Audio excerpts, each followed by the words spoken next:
I'm Connor, and this is my custom bike check on my S&M WTF.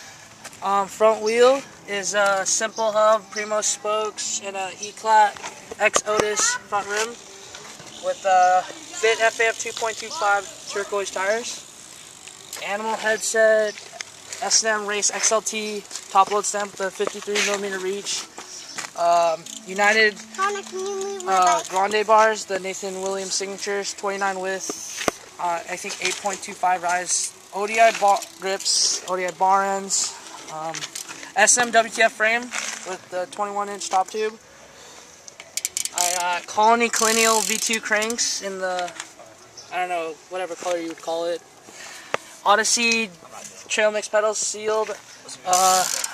Eastern Shogun sprocket, KHE hollow pin half link chain, E-Clat combo seat, and then another simple wheel just back. And I'm not sure what the weight is, but that's it. Thanks.